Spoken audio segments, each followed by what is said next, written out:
St Mary's Church are two of the most iconic landmarks of the town of Beverley, and certainly the most enduring. As the town changes with the passage of time, these two towers of Beverley have remained, their presence ever dominant on the landscape. With this video presentation, we offer you the chance to explore these great churches in more detail and admire their fine architecture. Let us take you on a guided tour as we journey to Beverly Minster and St Mary's Church.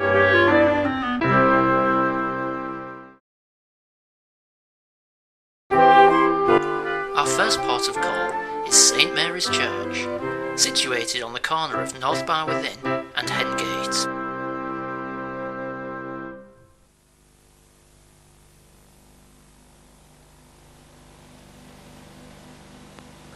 The Church of St Mary in Beverley began life as the daughter of the town's famous minster. Its foundation may reliably be dated at 1120, only some 54 years after the Norman conquest. It has the distinction of being one of the very few churches in which the whole panorama of English medieval church architecture may be seen under the one roof. Built as it was in some 15 phases in the 400 years which followed its beginning. Yet the resultant whole is a splendid artistic creation. To quote Sir John Betjeman, who was no mean authority on Gothic art, "It is a fine church." Sir Ninian Comper, the great church architect, considered it the finest parish church in England. He knew. What appealed to him about it is what appeals to me and to all visitors: the perfection of its proportions, the noble simplicity of its stone mouldings, its lightness and many changing vistas as one walks around it. It has also been lucky to have been spared the heavy restoration which Victorians gave to so many of our great medieval churches. The minster had been functioning for something like 400 years. Thurston, who had been the provost of the minster, and who in the second decade of the 12th century became Archbishop of York, would be well aware of the spiritual needs of Beverley, and may well have been instrumental in planning to provide a chapel of ease at the north end of the town, on land owned by the minster. If Wordsworth was right in his poem on the founding of Rydal Chapel, then it is more than fantasy that the setting out of St Mary's may well have taken place at sunrise on the Festival of the Assumption in 1120. The Astronomer Royal gave the time of sunrise in Beverley on that day as 4:49 a.m. It would be difficult to get nearer than that for the start of work on St Mary's. The presence of parts of the foundations of the original church, which are showing in St Catherine's Chapel, with by good fortune one external buttress, made it possible to reproduce the plan of the original church without any doubt. There is also a length of eaves projection. Many stones from the original church, which were reused in later editions, show traces of colour. It was common to paint internal walls of churches at that time. Beneath the present chancel floor, the lower part of the eastern wall of the original church before extension eastward still remains. Probably the most hallowed survival from the original church is the altar slab, which is today let into the floor under and behind the present high altar.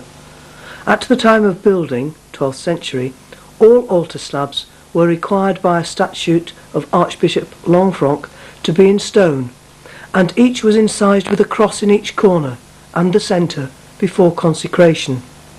The consecration marks on the original altar slab are today as clear as on the day they were cut in the early 12th century. What can be said of the northern arm of the transept, which was built first, 1185 to 1200? It is incomparably the finer of the two architecturally, yet it has been allowed to become storage space for several generations of organ trunking, shut off from the church by a very inappropriate screen. The transept contains a fine doorway in its northern wall, flanked by two of the finest pieces of sculpture in the whole church. It also contains some of the oldest floor tomb slabs, possibly including that of Robert Fisher, a mercer of Beverley and father of the martyred John Fisher. The father is recorded as being buried in the cross aisle of this church. A reproduction of Holbein's famous portrait of the martyred John hangs in the church.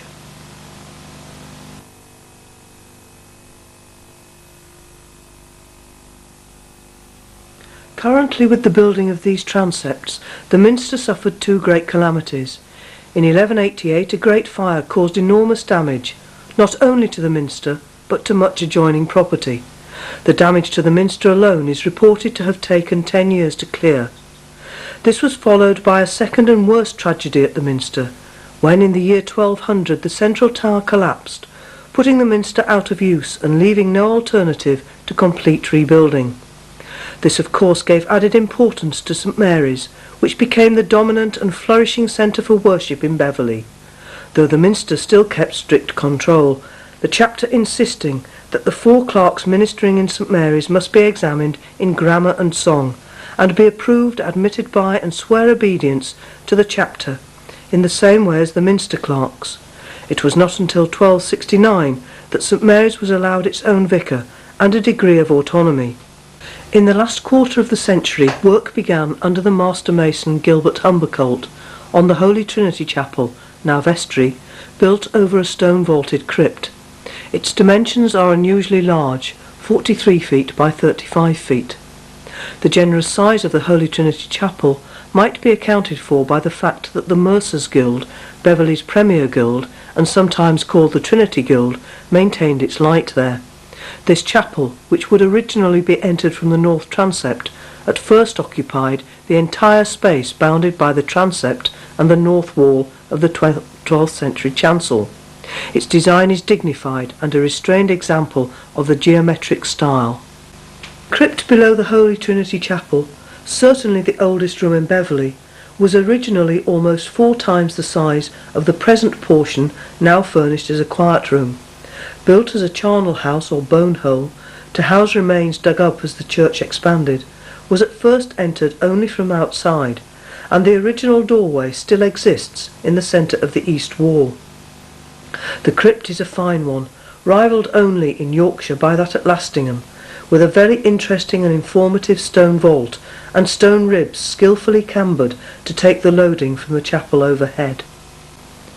That the east wall of the Holy Trinity Chapel and the crypt does not form a true rectangle is not an error on the part of the builders. The east wall was deliberately canted to miss an existing window in the north wall of the 12th century chancel. As the 13th century drew to a close, work on yet another extension began, this time on the south side of the chancel. This comprised St Catherine's Chapel, and the consequent arcade between it and the chancel, together with the widening of the western aisle to the south transept. The width of St Catherine's Chapel was established by lining through the aisle wall of the 13th century nave. Architecturally, St Catherine's Chapel is simple and unpretentious, and of excellent proportion. Interesting features are the piscina and a series of carved heads to the label stops, that is, over the piers on the north side. There is a carving of an owl peeping over the capitol at the east end, a number of finely expressive heads, and at the west end a genial sculpture of a character who has been for 700 years enjoying a joke of his own. In 1733 it was reported by the historian Ghent that the ceiling of St Catherine's Chapel had 14 panels of paintings depicting the life and sufferings of St Catherine. It is not known whether they exist under the blue paint. The level of the new ceiling, where it abuts the arch at the west end, is certainly highly suspicious and deserves investigation. It could be that St Mary's has yet another treasure. The stained glass window at the west end of the chapel is a fine example of the work of J.C.N. Busey, who also did the lovely porch windows. The extent of the nave westward is not known, but a clue might well lie in the peculiar bay spacing of the north aisle, which does not coincide with the north arcade itself until, in the bay containing the north memorial doorway, a narrower bay puts the whole spacing right. This suggests that it was in this bay that the builders first got a through sighting, and that the 13th century nave, and probably the Norman one before it, stopped just short of this point, and certainly well before the point at which the west front would ultimately be built. In the Minster there is a very similar error in the bay spacing of the nave. Here again the builders built the aisles first, and only realised when they got westward of the existing nave that the two aisles were several feet out, and this is shown today in the distorted vaulting bay in which all was put right. Imagine the moment when it was realised that the two aisles did not correspond, and a good deal of head scratching went on to find a solution. While the new nave was under construction, another scheme was carried out at the east end. This was a simple extension of the chancel to its present length, an extension which opened the way to future extensions to the north and south of the chancel. The lower portion of the original Norman church still exists, and can be seen by a very dirty crawl under the chancel floor. The timber roof of the Holy Trinity Chapel, now vestry, is dated about 1525, that is following the fall of the tower. The ceiling carries right through to the north arcade of the chancel, and is particularly interesting. On the south side of the tie beams, facing and close up to the chancel arcade, is a splendid inscription, which in modern English is, "Man in thy living love God above all things, and ever think at the beginning what shall come of thy ending." This inscription is in Old English characters, but the advice given dates much further back in history, some say to Marcus Aurelius. There is also the inscription, "W. Hall Carpenter made this roof." The ceiling panels show the constellations, with the sun in the panel in the northeast corner. The corbels show fine representations of medieval musical instruments, just some of the many within the church. The church at this point must have had a strange appearance externally, with the new Holy Trinity Chapel standing well above the rest of the church. But the builders knew what they were about, and the church was on the brink of building its finest feature and giving St Mary's the splendour of a small cathedral. As the 14th century opened, Gilbert Humbercolt was engaged on the last of his works. This was the widening of the nave aisles to their present width, leaving the width of the nave itself unaltered from its original width. There is nothing remarkable about this scheme. It gave more accommodation for the congregation and facilitated the developing ritual so far as processions were concerned. As was quite usual, the sills of the windows in the north aisle are lower than those in the south. This is a matter of getting more light from the north than from the south. The two easternmost windows in the south aisle of the nave are 15th century insertions. The original doorway was moved for a second time, anticipating the building of a porch on the south side. The church was now prepared for the addition of the work at its northeast corner, which was to give St Mary's national distinction. The way was now clear for the building of the climax of St Mary's, the chapel of St Michael, in the northeast corner of the church. The year was about 1325, and medieval architecture was at the very peak of its splendour. John Bilson, the distinguished authority, referred to it as one of the great masterpieces of Gothic art. The chapel is a magnificent miniature, and in some respects unique. The interplay of the stone vaulting ribs with the chancel arches on the south side, the collecting of the ribs into fluted piers on the north, the manner of designing the vaulting with the floor of the priest's rooms over the chapel, is a highly skilled engineering feat, which can be seen in no other place. There is the superb tracery of the east window. Would that it had its original glass. Add to these the great refinement of detail at every point, and it is clear that this work could only have been conceived by a very great architect, whom Bilson referred to as the unknown master. Evidence found in the priest's room in 1970 led to his identity as Ivo de Wroughton, a Cumberland man and probably the greatest architect in the north of England at that time. He is known to have worked from Carlisle through York to Southwell and Lincoln, and eastwards to Selby and Beverley, with one small but exquisite item, sedilia, in the minster here, in timber. In the stone vaulting of St Michael's Chapel is the head of an artisan, which could well be a death mask of Wroughton. We must not overlook a sculpture beside the doorway of the sacristy of a pilgrim rabbit, which is almost certainly the prototype selected by Lewis Carroll for his rabbit in Alice. Carroll's grandfather was a customs official in nearby Hull. All Carroll's prototypes were taken from live models. In a remote part of the church there is also what could be Carroll's Cheshire Cat, with a recognisable grin. Attention must be drawn also to the splendid angle statue at the entrance to St Michael's Chapel, an incredible piece of positioning and detail. The two priest rooms over St Michael's Chapel are part and parcel of the same St Michael's Chapel scheme. The doorway in the northeast corner of the chancel, under the eye of the Beverley imp, leads to two rooms above the chapel and the sacristy. The circular staircase itself, which unusually diminishes in width as it rises, is of the same refined design. The steps are easy-going and slit windows provide good lighting. The top stage of the staircase was added later with the church clerestories, built towards the end of the 14th century. The finish of the top of the staircase with a playful ribbed ceiling is unusual, as are the doorways from staircase to room and between the rooms. The actual doors are original 14th century. How fortunate it was that St Michael's Chapel scheme was completed before the calamity of the Black Death or bubonic plague reached this country in 1348-9. The result was the most devastating occurrence to befall England.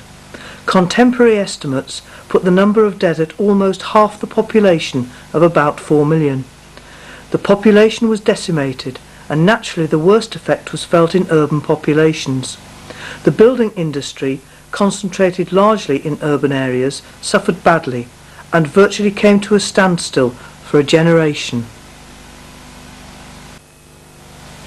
In the York diocese, 48% of the clergy died, and it will be seen from the list of vicars of St Mary's that there were 3 names for the year 1349.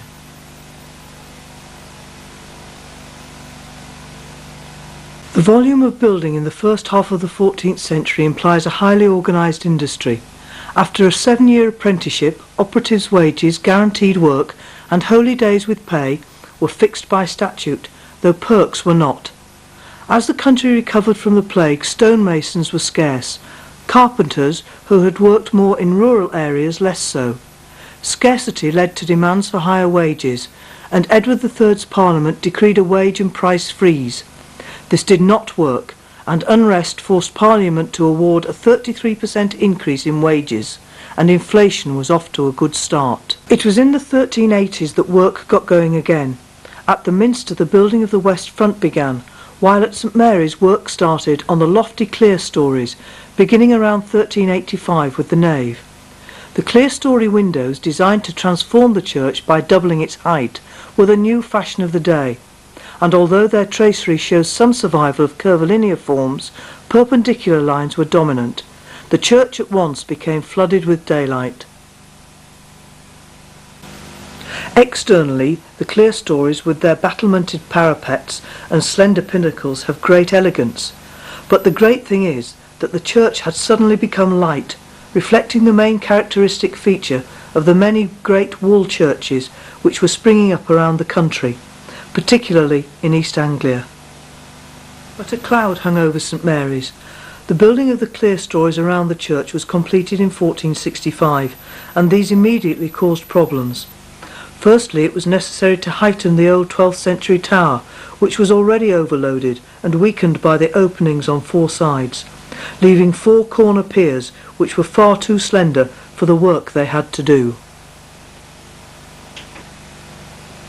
Several attempts were made over the years by strengthening the buttressing at the corners, but these had only a temporary effect, and as the years went by, it must have been clear that the church was heading for a real emergency. It was only by sheer force of habit that the tower held up at all.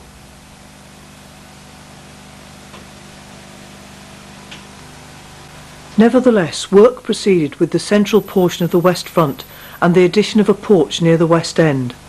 The west front, with its flanking turrets, was completed by 1410, almost a century before King's College Chapel at Cambridge. St Mary's was always in the vanguard of fashion. The great west window was now fully perpendicular in style. Looking at the plinth, however, which dates from before the Black Death, it is clear that the intention had been to build the west front in the curvilinear style of St Michael's Chapel, and the great window would have had flowing curves, more in the style of York Minster west window, in which Ivo de Rorten is known to have had a hand. It was not until 1500 that the west ends of the aisles were added, giving the west front its splendour with which we are familiar. There is a staircase in only one of the flanking turrets, the south, with a gallery across the lower part of the great window internally. Consequently, the southern turret is slightly larger than the northern. Nothing remains of the original glass. The south porch came between 1410 and 1420, at a time when porch building was going on all over the country, sometimes single-storey, as at St Mary's, sometimes double-storey, as the Minster, and occasionally up to 4 stories, as at Cirencester, where it was for a time also used as the town hall. The church porch had many uses: a multi-purpose room where penitents received absolution before entering the church, where substantial parts of the baptismal and marriage services took place, where coroners held court, legacies paid out by executors of wills, where civil business was done, debts collected and arguments resolved. Those breaking marriage vows stood clothed in a white sheet. Gossips wore their skulls' bridles. It was also a station during processions. All this explains the seats along both sides. It was a dignified addition, with graceful windows on each side and an elaborately carved doorway. The canopied niche over the church door is of pre-Black Death design, and must have been removed from its original position when the vaulting was added. Externally, the porch is very graceful, the buttresses rising to pinnacles connected to the parapet by little flying buttresses. The excellent stained glass was inserted in the 1920s and made by J.C.N. Busey, the most gifted stained glass maker of his time. By the year 1500, the building of St Mary's was complete. It was another 20 years before tragedy struck. 20 years which must have been extremely anxious ones for the church authorities. Visually, the church had been completely transformed from its beginning in 1120, except that it still had its 12th century tower, heightened a little at the time the clerestories were added. It is always difficult to understand how the medieval builders, immensely skilled as they were, failed to recognise instability in their building, or perhaps to close their eyes to it and leave the trouble for the next generation. Tragedy came. It was sudden and devastating. During morning service on April the 29th, 1520, the third Sunday after Easter, the old Norman tower collapsed. A close study of the fabric tells us that it collapsed westward, bringing with it much of the arcade and clerestory of the nave, but doing comparatively little damage eastward. The damage did not extend to the west front. The worst feature was the loss of 60 lives and many injuries. One contemporary report described the church as in ruins, and while the scene on that tragic spring morning, with a half-demolished tower and nave open to the sky, must have given a ruinous impression, the description was something of an exaggeration. It was clearly the northwest tower pier which gave way, having a concertina effect on the nave arcades and bringing down much of the clerestory and roof. A contemporary record of the disaster is to be seen in the priest's room, with an inscription on a portion of a corporation pew with undercut lettering and some delightful Old English spelling. The tragedy had been expected, and therefore St Mary's lost no time in getting down to clearing and rebuilding. Within 4 years, the work of building the new splendid tower giving extra casing to the tower piers and completely rebuilding the nave and roof, was complete. Much old masonry was reused, and on a fine series of label stops there is a pictorial record of benefactors who subscribed and helped. There are carvings of John Exley and his wife, the Good Wives of Beverley. The collapse of the tower in 1520 was not the only tragedy in the long history of St Mary's Church. The damage done by Cromwell's men was not as severe as to many churches and cathedrals in the land. The wilful damage to the stonework was confined to the destruction of the East Sepulchre, which was situated, as was usual, in the third bay from the east of the north arcade of the chancel, in a similar position to the Percy tomb in the Minster, which was itself an Easter sepulchre. A small consecration mark on the pier adjoining indicates the position of its consecration. No tour of St Mary's Church would be complete if it did not make a feature of its chancel ceiling, which so far as is known is unique. The 40 panels comprising the ceiling depict a range of English monarchs dating from pre-Christian kings up to Henry VI in the 23rd year of his reign, when the ceiling was originally painted, that is, 1445, at a time when Henry VI was unpopular because he had lost the French possessions and because his grip on kingship was failing. To try to retrieve this, a royal pedigree was compiled and distributed throughout the land. The ceiling must be regarded as an extremely important feature of St Mary's. For a time at the beginning of the 19th century, it appears that St Mary's began to fall into serious disrepair. This is the period when the authority dispensed with an architect and left the maintenance in the hands of a stonemason. Woodwork suffered badly, and in the priest rooms are a collection of wood features which have been damaged or eaten. In the public art gallery there hung until recently an early lithograph made during the service in church, and showing several members of the congregation sitting under open umbrellas. However, in June 1844, Augustus Welby Pugin was engaged as consultant architect, and he carried out a great deal of repair work. He died in 1852 and was succeeded by his son. There followed Sir George Gilbert Scott and his son Aldred Scott, who designed the wrought iron entrance gates, which cost £80. Sir Gilbert Scott altered the floor levels of the church, which had been constant throughout. After Aldred Scott came George Pace and Dr. John Bilson, the most eminent authority on medieval architecture in both England and France. This was a wise policy, and these gentlemen left the church in splendid order. A great deal of vigilance will be needed if St Mary's is to reach its millennium on August the 15th, 2120, still one of the most lovely architectural gems of this country. And now, the magnificent Minster, described by some as the jewel in the crown of Beverley. Judge for yourself if this most ornate of parish churches lives up to its reputation. It's the fourth church to be built on this site, the first being the monastery to which John, the Bishop of York, is said to have retired to in the early 700s. When building began in 1220, the stone used was analytic limestone from the quarries of North and South Cave. This is a coarse textured type of stone with an appearance not unlike that of the roe of a fish. In the mid-1300s, the supplies of this loosely grained limestone were to run out, and magnesium limestone was then brought in from the West Riding. This is a beautiful stone, but unfortunately not very strong, and there is now much evidence of how it has decayed through exposure to the weather. Building continued over the next 2 centuries, with the West End towers, the North Porch, and the Great East Window all being completed by around 1420.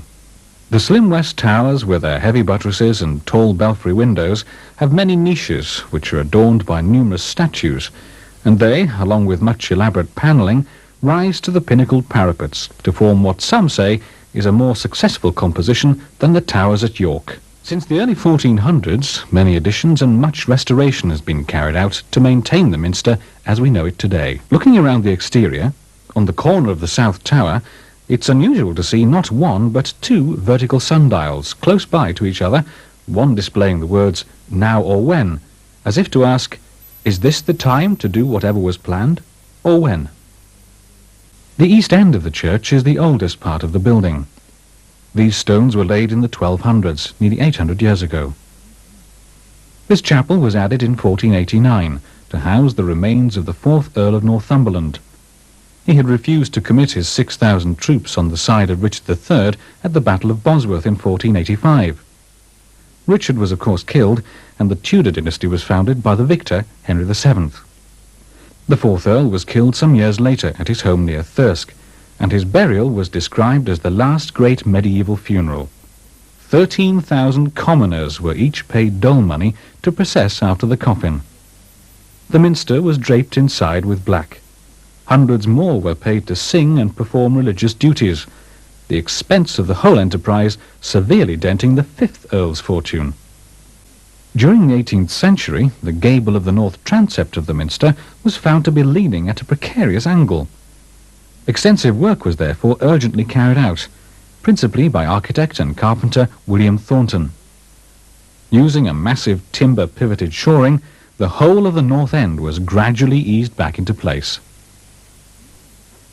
Although this ingenious design made safe the leaning transept, if one looks closely at the northernmost column, it still leans to this day.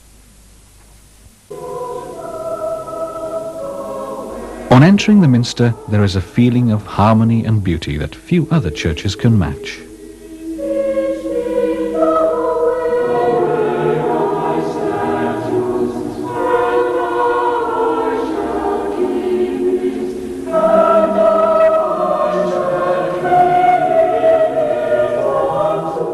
This part of the church, built in the early English style, gives a great impression of height, created partly by the extensive use of black Purbeck marble shafts, and partly by the design of the triforium and clerestory above. The same system of vertical bands is employed throughout the great transepts and choir, a wonderful sense of height and volume being created in this huge and yet exquisite place.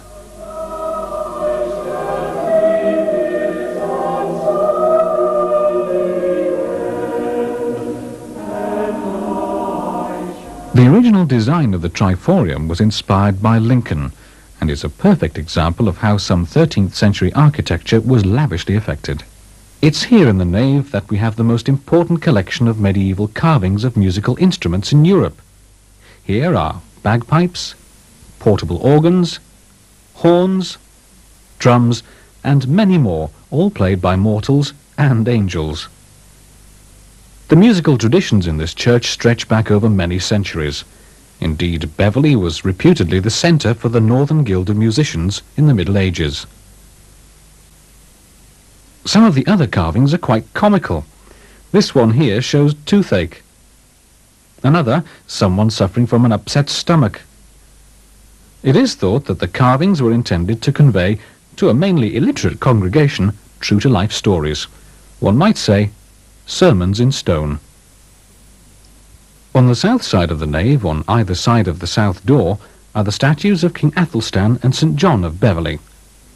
These figures are in fact cast in lead, and were originally placed on each side of the 18th century choir screen. Close to the south door is the Norman font, with its ornately carved canopy. The font itself dates from the 12th century, and is made of Frosterley marble. Beneath the bowl, the beaver tail detail can be seen, and around the rim, the marks left by the apparatus with which it used to be locked. The holy water was seen as a target, both by those who wished to use it for non-Christian purposes, and by those who would have sold it.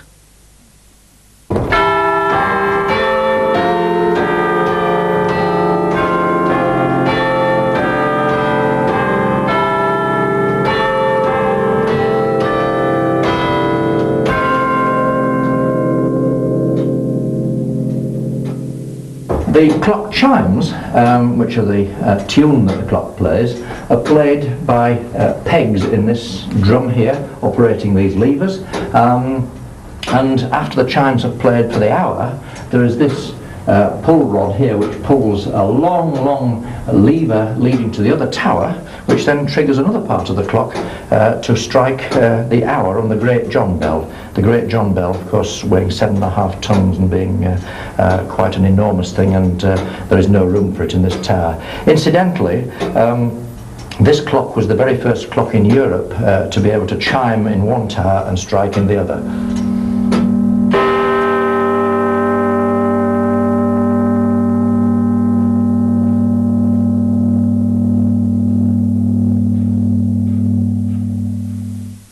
The main chamber between the two towers is called the tympanum, and it's here that we find one of the largest collections of workmen's drawings in the Minster, and these drawings illustrate the type of work that they did. These are the tools of the lead workers, and it's rather appropriate that in this picture we have a hook coming from the cauldron, because above it is a plaque which commemorates the fact that during a violent gale on December the 22nd, 1894, the roof of this chamber and the parapet were lifted off by the wind and deposited on the west front. Money then had to be raised to replace the roof and have the parapet strengthened. The ceiling was also raised by 2.5 feet to give it more support. Also in the tympanum, as in other parts of the church, there are various types of graffiti carved into the walls by workmen and other individuals. Some of these are quite elaborate, and it's plain to see that a great deal of effort has been made to record their names for posterity. The bells of Beverly Minster. The current set, or peal of bells, which were cast and installed in the North Tower in 1901, are considered to be one of the finest peals of 10 ever cast. But these are not the original bells, and there weren't always 10. There have been bells in the Minster since approximately 1050, which is one of the earliest recorded dates for bells in this country. And Mike Robson, the tower captain and steeplekeeper of the Minster, explains a little of their history. Around 1360, it was decided to put in a peal of bells. 4 were put in, which was the status given to a church of cathedral status. In subsequent years, the bells were added to in 1663 and 1747, until they were gradually built up in the last century to a peal of 8 bells. By 1896, Brittonus, which is the 1360 bell, started to lose its note, so it was decided to take all the bells out, melt them down, and cast a complete new peal of bells. This was done, and the bells were put on 2 levels. Normally bells are set in a circle of just 1 layer, but to get the weight of bells in, it's just over 8 tons. They had to be split up and put on 2 levels. There's the front 4 and 6 on the top level, 5, 7, 8, 9, 10 on the lower level. The lower level, the back 3 bells, 8, 9, 10, swing in the opposite direction to the lighter bells to counteract the movement in the tower and cut down all vibration. This board was written out by Canon Nolloth in 1901, giving a detailed description of all the bells and the bell details.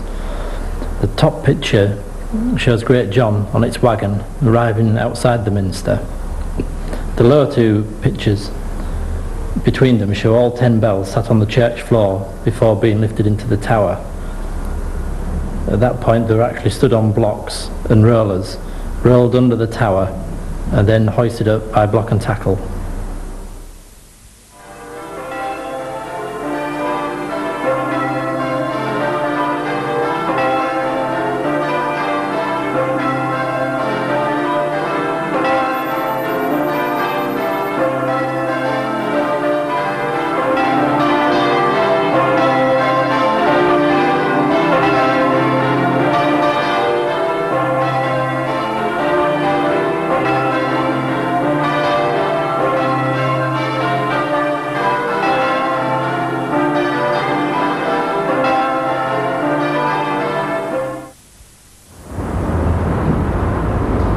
And this is Great John, the Great Bell of Beverly Minster, weighing just over 7 tons.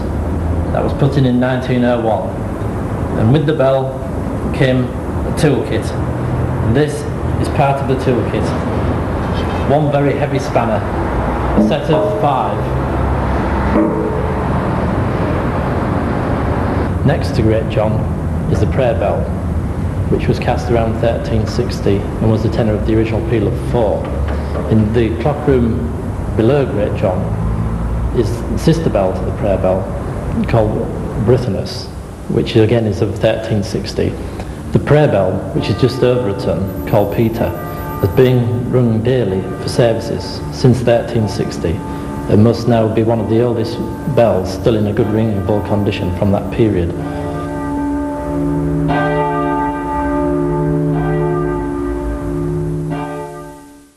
As we move into the choir, we are in what's been described as the finest example of early English architecture, itself the finest style to be found in England.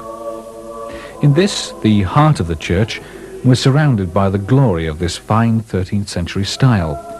But down at ground level, we have one of the finest examples of 16th century wood carving, the choir stalls, intricately carved by the Ripon School of Carvers in the 1520s. All 68 seats in the choir are a delight. Especially interesting are the misericords under the seats. Some are wonderful examples of everyday life, glimpses, if you care to take them, into the medieval mind. These misericords, or seats of mercy, are themselves ingenious devices. They are in essence a disguised seat. When the lower support is turned up, a higher support is revealed. These really were a blessing in disguise, for they enabled the priest to sit whilst appearing to be stood when they spent long periods in prayer. The Percy tomb canopy, accepted by many as the finest example of 14th century funerary carving in Europe, stands to the north of the high altar and commemorates a lady of the Percy family. It is richly decorated with fruit, angels and heraldry, dominated by representations of Christ on both the north and south sides. The detail and size of some of the carvings is incredible. It's virtually unique in England in not being defaced in the 17th century by Puritans, hardly requiring any restoration at all. It's hard to imagine it richly coloured and gilded as it must have been in the 14th century. This Saxon chair, the Fridstool or Freedom Seat, is the oldest object in the Minster. There is a tradition that it was a sanctuary chair, used by a churchman to administer the oath to a fugitive applying for sanctuary at the Minster. Sanctuary rights were thought to have been granted to this church by King Athelstan in the first half of the 10th century, and this may be so, but the chair itself is older, perhaps by 200 years. Behind the high altar in the retrochoir is some of the finest and intricate carving in stone that can be seen in the Minster.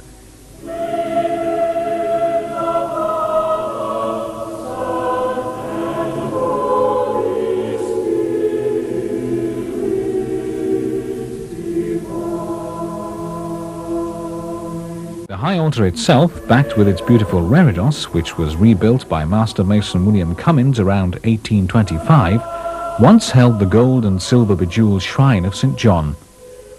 When the collegiate church was dissolved, all the refinements were sent to the king, and St. John's remains were interred elsewhere. They were finally laid to rest in the nave, the position marked by a memorial tablet. High above this memorial, the ceiling of the nave is beautifully painted with decorations from Victorian restoration. Directly above in the roof space over the nave, the area can be likened to the framework of an upturned ship, and it's said that the name nave was derived from the word navy because of this similarity. Whilst the webs of the ceiling below are made of stone and the spaces between plastered over, the surprising thing is, and this cannot be seen from below, that in the roof above the infilling is of brick, and the brickwork here is some of the oldest and best preserved in England. These bricks here are over 700 years old and have proved to be very strong, as is the oak framework of the roof. Moving to the eastern roof space in the oldest part of the church, it's rather strange to see this carved stonework so high up here. It is as though the church was originally going to be higher, but then they changed their minds. In the southern part, above the south transept, some of the oak beams are just as they've come from the tree. This is a feature that can be seen in other parts of the roof areas. Also in the roof space above the north transept is this fine handmade chair. In fact, it's a rather special chair, for it belonged to the Reverend Coltman, vicar of the Minster in the early 19th century. And as can be clearly seen, the Reverend gentleman was not a small man. He's said to have been one of the largest men ever known in England. He was so heavy that by the time he reached the age of 21, his legs could not carry him, and he had to use a velocipede or dandy horse to support his weight, which at one time had reached 43 stones. One tale that has been handed down is that of how the Reverend Coltman managed to preach from his pulpit. Walking up the steps was impossible, so a board was placed sloping from the pulpit down to the floor of the nave. The three vergers would then push the vicar on his dandy horse up the sloping board into the pulpit and close the door behind him, a sight which amazed those seeing it for the first time. In addition to his fame for his weight, he was also greatly respected for his work in education in the town, and during his life as a busy clergyman, he was to prove himself to be a very capable and lovable member of the community. He died at the age of 60, but not of any specific disease or ailment. He had simply rolled over in his sleep and suffocated before his manservant could be brought in to roll him over again. On his death he weighed 35 stone. His lead coffin also weighed 35 stone. This presented such a problem for the bearers that a block and tackle had to be used in order to lower him into his grave on the south side of the minster.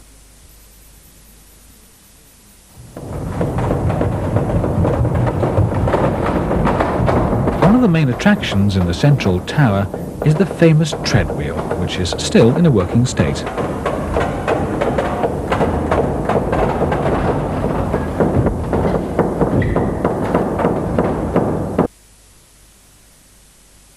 As the centre boss near the tread wheel is still out, if we look over the top, we're looking straight down into the organ of Beverly Minster.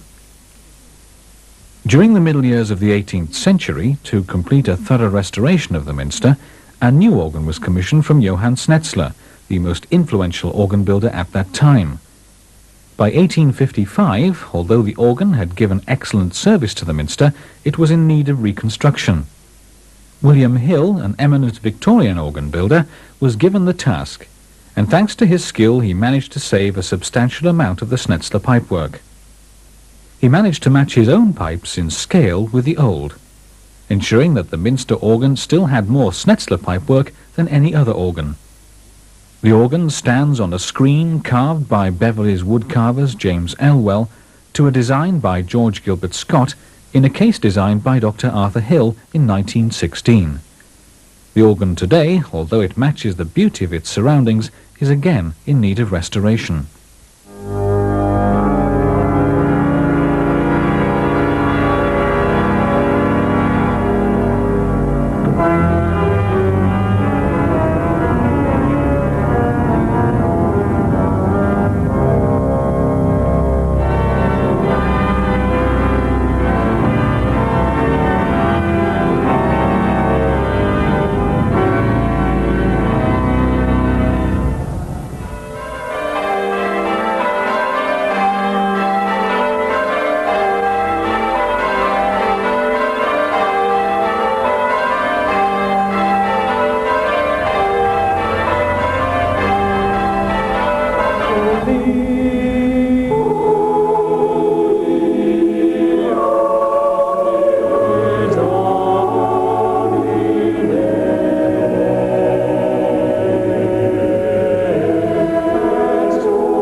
Beverly Minster is a thriving parish church, with average Sunday attendances of around 400 people. Whilst we can all have thoughts of the past, Beverly Minster continues to fulfill the function for which it was made. Here, Christians still meet to worship their Lord, to whose honour and glory this house was built, and is today so lovingly maintained.